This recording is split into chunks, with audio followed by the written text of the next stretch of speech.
옛날 예적 대한민국의 남해안에 위치한 진도라는 아름다운 섬이 있었습니다. 이곳은 푸른 바다와 풍요로운 자연경관으로 유명했으며 사람들은 풍요로운 삶을 누리며 평화롭게 살아가고 있었습니다. 그러나 이 고요한 마을에도 가끔씩 소란스러운 일이 벌어지곤 했습니다. 그것은 바다의 신인 용왕이 사람들에게 치러야 할 대가를 요구할 때였습니다. 진도 사람들은 오랜 세월 동안 용왕께 해마다 제물을 바치며 그들의 안전을 빌었습니다. 용왕은 진도의 바다를 풍요롭게 해주어 사람들은 배를 띄워 물고기를 잡아 그들의 생계를 유지할 수 있었습니다. 하지만 이런 평화로운 삶에도 언제나 문제가 없지는 않아 몇 년에 한 번씩 올라오는 거대한 태풍이나 파도는 사람들을 위협하곤 했습니다. 어느 해 바다에서 전혀 예상치 못한 일이 일어났습니다. 바다의 물결이 길게 솟구쳐 올라와 진도 마을까지 다다른 것입니다. 사람들은 두려움에 떨며 상황을 설명할 수 없었습니다. 그들은 용왕이 크게 노한 것이라 생각하여 더 많은 재물을 준비하기로 결정했습니다. 그중 가장 용기 있는 청년인 영수는 이 상황을 해결하기 위해 바다로 나가겠다고 자청했습니다. 영수는 바다로 나아갔고 그곳에서 용왕을 만나게 되었습니다. 용왕은 사람들의 두려움을 이해한다며 그들이 필요로 하는 것은 두려움이 아니라 진정한 마음의 공경임을 깨닫게 해주었습니다. 용왕은 영수에게 특별한 임무를 주었습니다. 진도의 모든 이들에게 서로를 존중하고 환경을 보호하며 더 이상 물질적 욕심에 매달리지 말라고 전하라는 것이었습니다. 만약 이 약속을 지킨다면 용왕은 더 이상 거대한 파도로 그들을 위협하지 않겠노라 약속했습니다. 영수는 마을로 돌아와 용왕의 메시지를 전했습니다. 사람들은 영수가 전한 용왕의 말에 귀 기울였고 그때부터 서로를 존중하고 환경을 보호하는 삶을 살기로 했습니다. 그 결과 진도는 더욱 풍요로운 땅으로 변화했고 사람들은 용왕의 보호 속에서 안전하게 삶을 살아갔습니다. 이 이야기는 오랜 세월 진도 사람들에게 전해 내려오며 때때로 그곳을 방문하는 사람들에게도 들려주어 자연을 존중하고 함께 사는 삶의 중요성을 일깨워주는 교훈을 남기고 있습니다. 두 번째 이야기 옛날 예적 푸른 산들로 둘러싸인 나라 한국의 의정부라는 고장의 신비한 이야기가 전해 내려오고 있었습니다. 이곳에는 수세기 동안 전해 내려오는 마법의 숲이 있었는데 그곳은 단지 사람의 발길을 허락하지 않고 숲속 깊은 곳에 비밀들을 간직한 채 오랜 세월을 견뎌왔습니다. 의정부 마을의 한가운데는 주위 사람들에게 축복과도 같은 존재인 백성 할머니가 살고 있었습니다. 그녀는 사람들에게 지혜를 나누어주고 아이들에게는 옛날 이야기를 들려주는 것으로 유명했습니다. 어느 날 백성 할머니는 마을의 어린 소년 민수에게 특별한 이야기를 들려주었습니다. 옛날 예적 의정부 숲 깊은 곳에는 황금사과 나무가 있었단다. 할머니는 부드러운 목소리로 이야기하기 시작했습니다. 그 나무는 1년에 단 한 개의 황금사과를 맺고 그 사과를 먹는 이는 3가지 소원을 이룰 수 있다는구나. 하지만 그곳까지 가려면 큰 용기와 지혜가 필요하단다. 민수는 할머니의 이야기에 흥미를 느꼈습니다. 그는 숲속 모험을 떠나서 황금사과 나무를 찾기로 결심했습니다. 이튿날 아침 민수는 엄마가 싸준 작은 도시락과 할머니의 지팡이를 들고 숲으로 들어갔지요. 들어가자마자 안개가 자욱해져 길 찾기가 어려웠습니다.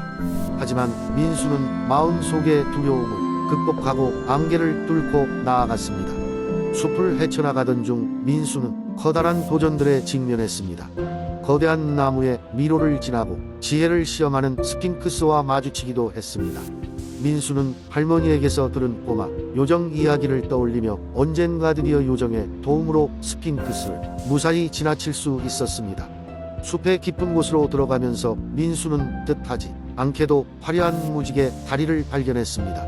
그는 서서히 무지개 다리를 건너기 시작했고 심장이 뛰는 만큼 황홀한 풍경이 그의 두 눈을 은은하게 밝혀주는 것 같았습니다. 무지개 다리를 지나 친절한 백조가 황금사과 나무에 대해 이야기해 주었습니다. 황금사과를 찾기 위해선 먼저 자신을 이해해야 한다. 백조는 조언을 해주며 날아갔지요. 마침내 민수는 바로 그 황금사과 나무 앞에 섰습니다. 그 나무는 정말로 이 세상에 없을 듯한 황금빛을 발하며 빛났습니다.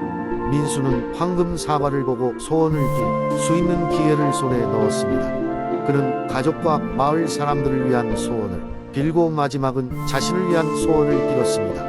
마지막 소원은 이 모든 경험을 통해 그 자신을 더 알아가는 것이었습니다. 이러한 신비로운 경험 후에 민수는 무사히 마을로 돌아와 할머니에게 모험 이야기를 들려주었습니다. 백성 할머니는 미소 지으며 철이 든 소년을 칭찬했습니다. 그리고 황금 사과는 전설로만 남을 것 같았지만 민수의 이야기 덕분에 마을 사람들은 더 많은 꿈과 희망을 갖게 되었습니다. 그리고 그렇게 의정부 숲의 전설은 또 한 번 이어져 사람들 사이에서 오래도록 기약이 되었습니다. 세 번째 이야기. 옛날 옛적 증평이라는 고요한 마을에 아름다운 연꽃 연못이 있었다. 이 연못은 마치 하늘이 땅에 내려와 그 모습을 펼친 것처럼 평화롭고 신비로웠다. 사람들은 이 연못이 언제나 맑고 깨끗하며 그 속에 사는 동물들이 복을 가져다 준다고 믿었다. 연못의 중심에는 설인이라는 이름의 영롱한 연꽃이 피어 있었다. 이 설인 연꽃은 100년에 한 번씩 피어난다고 하며 그 꽃잎은 신비한 힘을 지니고 있었다.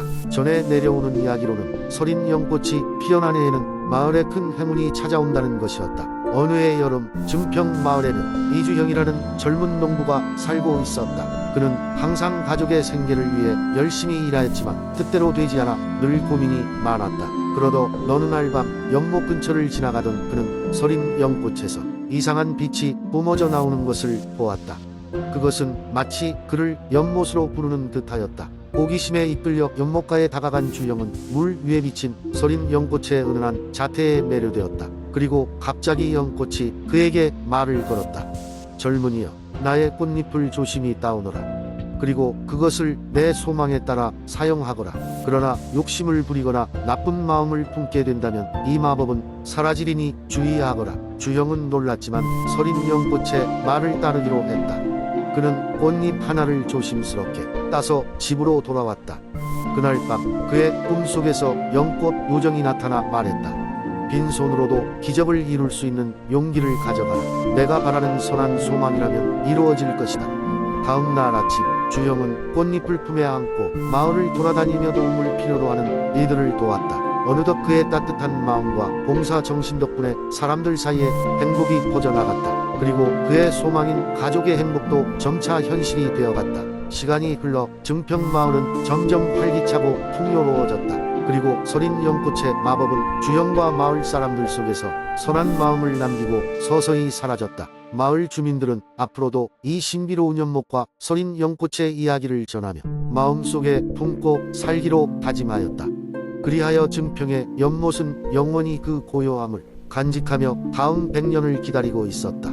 네 번째 이야기. 옛날 옛적 영덕의 푸른 바다가 끝없이 펼쳐진 곳에 작은 어촌 마을이 자리잡고 있었습니다. 이 마을은 그 아름다운 풍경과 풍부한 해산물로 유명했지만 그보다 더 유명한 것은 바다 깊숙한 곳에 숨어 있다고 전해지는 용에 관한 이야기였습니다. 마을 사람들은 세월이 흐르면서 점점 용의 전설에 대한 믿음을 잃어갔지만 오래전부터 마을에 전해 내려오는 이야기는 달랐습니다. 전설에 따르면 이곳 바다에는 한 마리의 거대한 용이 살고 있었고 그는 마을과 바다를 수호하며 위기에 처한 이들을 도와 주었다고 했습니다. 어느 날 고요하던 마을에 큰 시련이 찾아왔습니다. 거대한 폭풍이 몰아치기 시작했고 사람들은 두려움에 떨었습니다. 마을의 어부들은 바다로 나갈 수 없을 정도로 바다가 거칠어졌고 해변에선 날마다 높아지는 파도 소리에 주민들은 불안해했습니다. 마을 사람들은 무사히 폭풍을 극복할 수 있을지 걱정했지만 그중 한 할아버지는 용의 전설을 믿고 있었습니다. 이 할아버지는 마을의 가장 높은 언덕에 올라가 하늘을 향해 기도했습니다. 용님, 이 마을을 지켜주십시오. 그 밤 마을은 더욱 강한 비바람에 휩싸였고 사람들은 집 안에서 떨며 밤을 지샜습니다. 하지만 신기하게도 마을의 집들은 단 한 채도 피해를 입지 않았고 날이 밝아오자 놀라운 일이 벌어졌습니다. 밤새 기승을 부렸던 폭풍이 갑자기 잠잠해졌고 하늘에는 무지개가 떠올랐습니다. 마을 사람들은 안도의 한숨을 내쉬며 바다를 바라보았습니다. 그 순간 바다 가운데에서 거대한 용의 형상을 한 파도가 일렁이며 마치 작별을 고하는 듯 눈부신 빛을 내었습니다. 그제야 사람들은 할아버지의 기도가 들어졌음을 깨달았습니다. 이후로 마을은 삶의 활기를 되찾았습니다. 마을 사람들은 폭풍 속에서도 무사할 수 있었던 기적을 기리며 매년 용에게 감사하는 축제를 열었습니다. 이 축제는 바다에 대한 감사와 존경을 바치는 동시에 전설 속의 용이 여전히 자신들을 지켜보고 있다는 신념을 새롭게 하는 자리였습니다.